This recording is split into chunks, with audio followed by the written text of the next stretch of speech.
Ethan Cole had never believed in omens. When he bought the weathered Victorian house at the end of Willow Lane, he saw only its wide porch, tall windows, and the creak of possibility in every timber. The house had stood abandoned for decades, swallowed by ivy and shadows, but to him, it was a project, a chance to start over after his divorce. On his first night there, he unpacked only the essentials: a mattress on the bare wooden floor, a lamp, and a bottle of cheap wine. The air was heavier inside than outside, as though the walls themselves pressed down on him. Every footstep echoed longer than it should, like the house was hollow in ways he couldn't yet see. At midnight, he woke to the sound of footsteps in the hallway. Slow, dragging, but Ethan was alone. When he opened the door, the hall stretched into unnatural darkness, the kind where the beam of his phone's flashlight seemed to bend and thin, as if the blackness swallowed light whole. He told himself it was exhaustion, his mind inventing sounds in an unfamiliar place. He closed the door, climbed back into bed, and laughed quietly at his own nerves. But just before sleep reclaimed him, he felt something impossible. A finger tracing the outline of his hand beneath the covers. And he was sure he heard the whisper of a voice, muffled and close, say, "Welcome home." The next morning, sunlight spilled through the dusty windows, chasing away the shadows that had seemed alive the night before. Ethan tried to shake it off. The house was old, the air was cold, and his nerves were raw from moving. Rational explanations were easier to believe in the daylight. Still, when he glanced at his hand, he swore he saw faint impressions on his skin, like fingerprints that weren't his. He distracted himself with cleaning. Each room was a time capsule of abandonment. Peeling wallpaper, broken furniture draped with sheets, and a smell of damp earth that clung to the walls. Upstairs, he found a door at the end of the hall, locked tight. The keyhole was filled with something black and sticky, almost like tar. That night, as the wind rattled the window frames, the silence inside the house grew unbearable. Every creak of the wood sounded like it carried intention. He tried to watch a movie on his laptop, but the battery died without warning. The lamp flickered and then cut out. The house swallowed him in darkness. Then the silence broke. From upstairs, behind that locked door, something knocked. 3 times. Ethan froze in the dark, listening as the knocking came again. Slow, deliberate, and too heavy to be just the wind. And then a child's voice, faint but clear, drifted through the air. "Don't let it out." Ethan barely slept that night. The words echoed in his mind long after the house returned to silence. Don't let it out. The next day, he convinced himself again that it must have been a dream. Stress, isolation, maybe even the creaks of the house playing tricks on him. But every time he passed the end of the upstairs hallway, his eyes were drawn to that locked door. By the 3rd day, curiosity gnawed at him more than fear. He grabbed a screwdriver and tried to pry the knob loose. As the metal scraped, a low groan came from within the walls, as if the house itself objected. He paused, heart hammering, before shaking his head and pressing harder.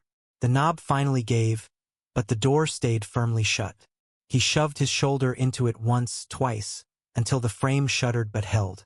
Then he noticed something he hadn't before. The door frame wasn't attached like the others. The hinges were reversed, mounted on the inside. Whoever had sealed this room hadn't meant to keep people out. They had meant to keep something in. That night, Ethan dreamed of scratching sounds, fingernails raking endlessly at wood. When he woke in the dim morning light, his bedroom door was ajar, and at the foot of his bed lay a small, broken toy, a wooden spinning top, its edges darkened with what looked disturbingly like dried blood. Ethan stared at the toy for a long time. He hadn't unpacked any boxes containing childhood things. He didn't even own anything like it. He shoved it into a drawer, but the unease clung to him like a damp fog. That evening, as the house settled, the scratching began again. Not in his dreams this time. He heard it, faint but undeniable, behind the locked door upstairs. A steady rasp, wood against nail. Ethan stood in the hallway, holding his breath, trying to convince himself it was rats. But rats didn't whisper. Ethan. The voice slithered through the crack beneath the door. His knees nearly gave out. It wasn't the child's voice from before. It was older, wet and gurgling, like someone trying to speak through a mouth full of water. Ethan, open. He stumbled back, heart pounding, and bolted to his room. He jammed a chair beneath the handle, telling himself he was being ridiculous. Yet every time he closed his eyes, he saw that reversed lock and the spinning top rolling slowly across his floor. At 3:07 a.m., the knocking began again, louder this time. Not 3 knocks, but many, pounding hard enough that the walls shook. And over the thunder of fists against wood, the child's voice cried out once more, desperate now. Please, don't let it out. By morning, Ethan's resolve cracked. He couldn't keep pretending this was imagination. Something was inside that room, something that knew his name. He spent the day avoiding the hallway, but the house seemed determined to pull him back. The ceiling groaned overhead, plaster dust falling as though something heavy pressed against the boards above. He tried to drown it out with music, but his speakers cut to static every time he passed beneath the locked door. That evening, a smell crept into the house. Damp, loamy, suffocating. The smell of freshly turned earth, of graves after rain. It seeped from the upstairs hall, growing stronger until it burned the back of his throat. Finally, he snapped. He grabbed a crowbar from the garage, stormed upstairs, and wedged it into the crack between door and frame. His hands shook, sweat stinging his eyes as he wrenched the wood. The frame groaned, then splintered. A rush of air burst out, so cold it fogged his breath. The smell of soil and rot spilled into the hall. Inside, there was no furniture, no wallpaper. Just bare wood walls, scarred with deep gouges like claws had torn at them for years. The floor was coated in dirt, a thick layer as though someone had poured earth into the room. And in the middle of that soil, half buried, sat a wooden box. Its lid quivered, rattling softly, as if something inside was trying to get out. Ethan knelt before the box, heart hammering like a drum in his chest. The wood was old, slick with the dampness of the soil, and it trembled under his fingertips. It wasn't just a box. It seemed alive. Each time he breathed, he could feel it shivering. He wanted to step back. He wanted to leave it alone. But curiosity gnawed at him, stronger than fear. Slowly, he pried the lid open. A puff of cold air escaped, smelling of earth, rot, and something far fouler, like blood long buried. Inside was darkness so complete it swallowed the light from his phone, and from that darkness came a whisper. Finally free. The voice was not human. It was wet, guttural, and elongated, stretching syllables into something unrecognizable.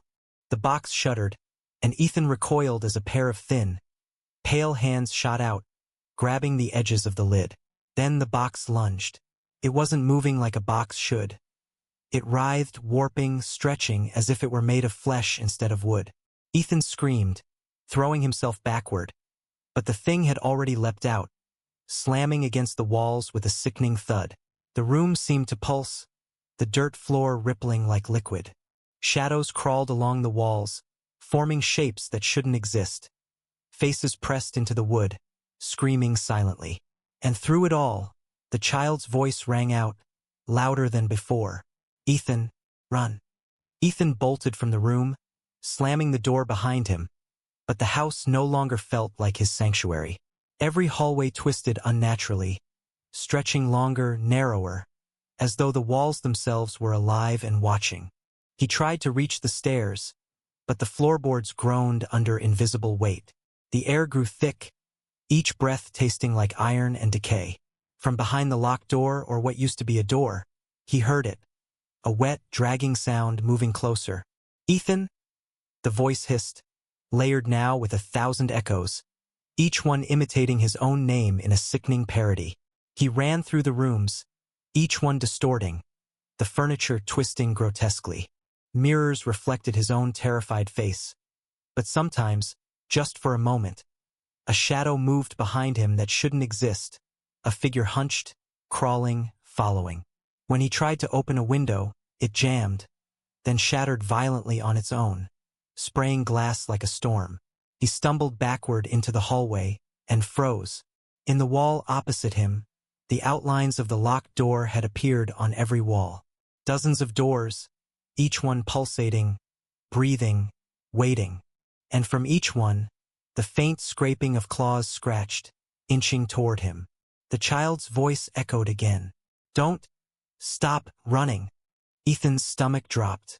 He realized something impossible. The house wasn't just haunted. It was alive, and it had chosen him. Ethan's legs burned as he sprinted down the hallways, but the house seemed to stretch endlessly, corridors bending and looping back on themselves. Doors appeared where there had been none. Windows now reflected only darkness, and the front door, his only hope, had vanished entirely. He tried the stairs, but they twisted like a staircase in a nightmare, each step stretching far longer than it should. At the top, he found himself back on the first floor.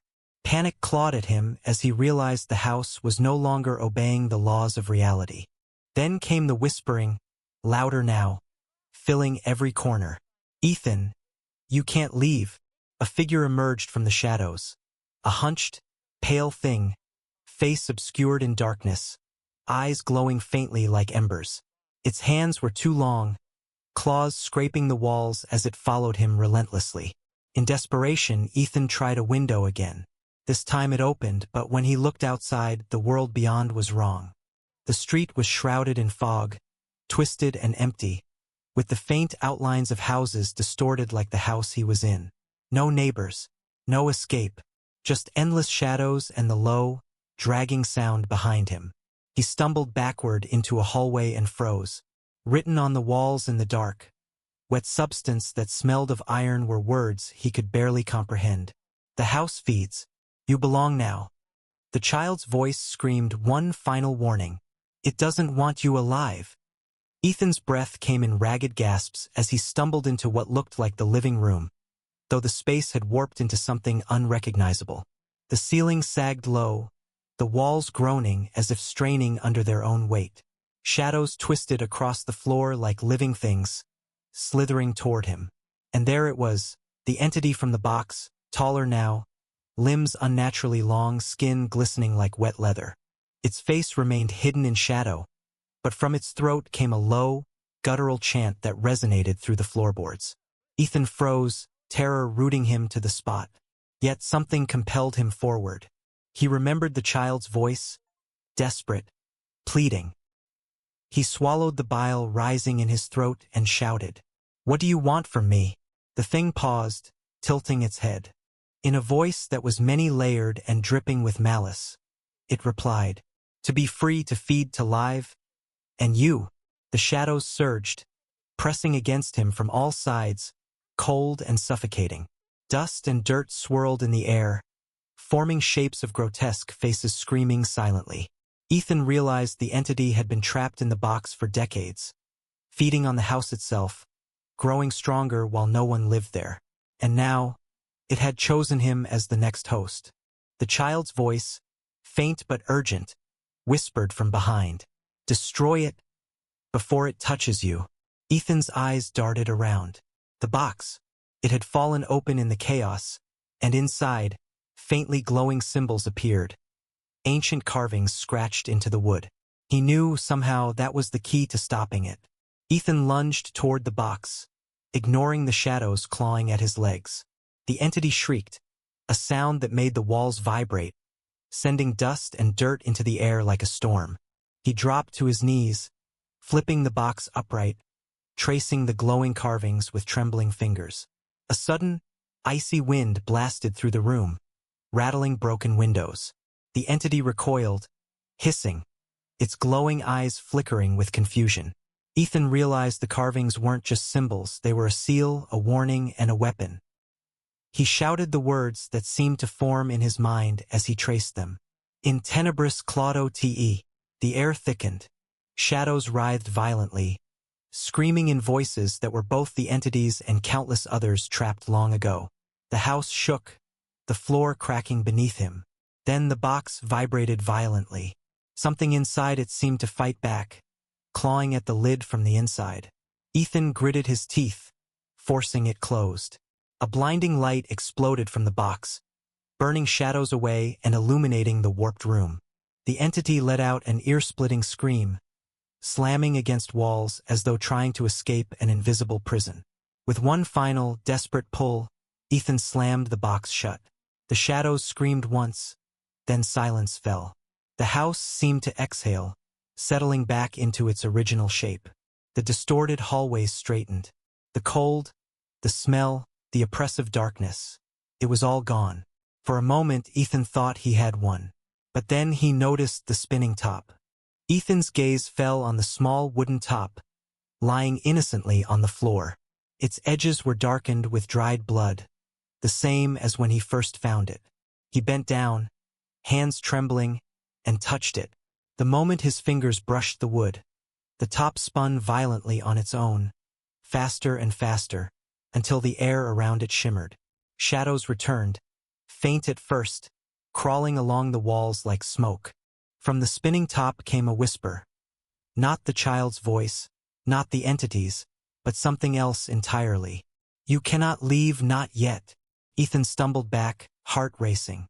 The box, which had seemed to contain the evil, now sat inert, powerless against the small, unassuming toy. The implication hit him like ice. The house's horrors were not confined to the box. The entity had merely been a fragment of a far larger, older evil, one that still lived in the house itself. Suddenly, the floor beneath the top cracked open, black smoke spilling out. From it, countless tiny hands reached up, grasping, clawing. The spinning top floated upward, spinning in midair, levitating over the pit. The child's voice screamed again, urgent and terrified. "It's not just the box. It's the house. It's always been the house." Ethan realized the truth, a cold dread settling in his chest. Whatever he had released was far from finished. The house was alive and it had him trapped. Ethan backed away from the spinning top, heart hammering as the floor quaked beneath him. The walls pulsed, the wooden beams bending like the ribs of a living creature. The air itself seemed thick, almost solid, pressing down on him from all sides. A whisper slithered through every crevice. "You can't leave, you belong." The windows warped, stretching into elongated, grimacing faces. Doors opened and slammed shut violently on their own, cutting off any escape. Ethan realized with horror that the house wasn't just haunted. It was sentient, and it considered him prey. He ran, but every hallway led back to the center of the house, the room where the box had been. The spinning top hovered there, spinning endlessly above the pit in the floor. Shadows reached out from cracks in the walls, dragging at him, tearing at his clothing. Ethan screamed, slamming a chair against one of the grasping hands, only to see it melt into the wall as though it had never existed. The house was rewriting reality around him, warping it to trap him forever. And then he felt it, the floor shifting beneath his feet. He stumbled as the center of the room sank downward, a massive cavity opening. A deep, guttural voice, older and colder than the entity, echoed from the depths. "You are mine, and always were." Ethan realized, with a bone-deep chill, that the house had been waiting for him. It had lured him in, welcomed him, and now it intended to consume him entirely. Ethan's back pressed against the wall as the room shifted and moaned, the house bending around him like a living cage. In the center, the spinning top hovered over the pit, casting eerie shadows that crawled across the walls. Then he noticed something he hadn't before. A faint carving in the corner, almost invisible beneath the peeling wallpaper. Kneeling, he brushed away the dust and grime, revealing a series of symbols, older than anything he had seen. They formed a map, or a warning. Following the lines with his trembling finger, he realized the carvings traced every room in the house, including the one where he had found the box. And at the very center was a name, Ethan Cole. His stomach dropped. The house had known him. It hadn't just trapped him. It had been waiting for him. Generations of occupants had disappeared here, each drawn in by some invisible force, each consumed by the same malevolent entity. And now it had claimed him as its next vessel. The spinning top spun faster, almost humming. From its motion, the shadows coalesced into the shape of the entity, larger than before, limbs stretching to every corner of the room. The child's voice whispered one final warning. The house? It doesn't just feed on bodies. It feeds on souls, and it's hungry for yours. Ethan understood. The box had only been a fragment of the house's power. To survive, he would have to confront the entire house, and that might mean sacrificing himself.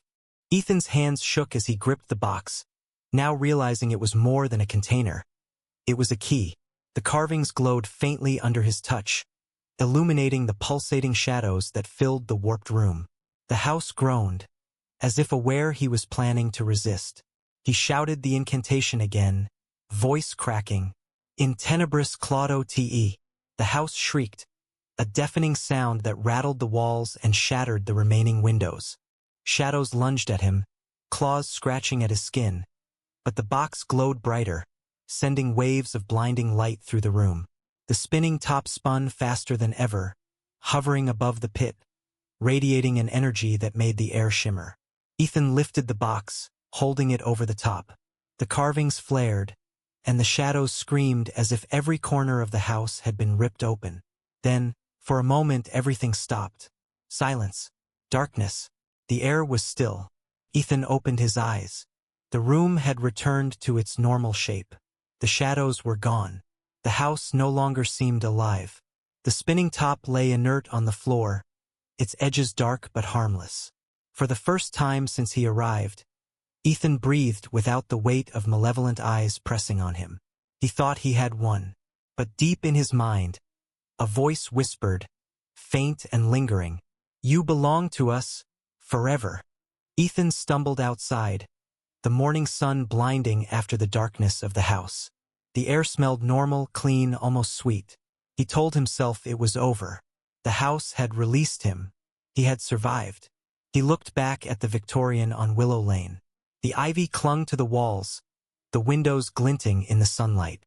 It looked ordinary, peaceful, even inviting. But as he turned to leave, a faint sound drifted from the open doorway, a soft, familiar creak. Ethan froze. The spinning top wasn't there, the box wasn't there. But from somewhere deep inside the house, the same faint whisper came, low and hungry. "Welcome home, Ethan." He ran. He never returned. He moved far away, changed his phone number, even changed his name. But sometimes, in the dead of night, he would hear it. The faint creak of floors, the whisper of voices, the soft patter of footsteps, and he knew, with a terror that never left him, that no matter how far he ran, no matter how many walls he built between himself and that house, some part of him would always belong to it. The house waits, always,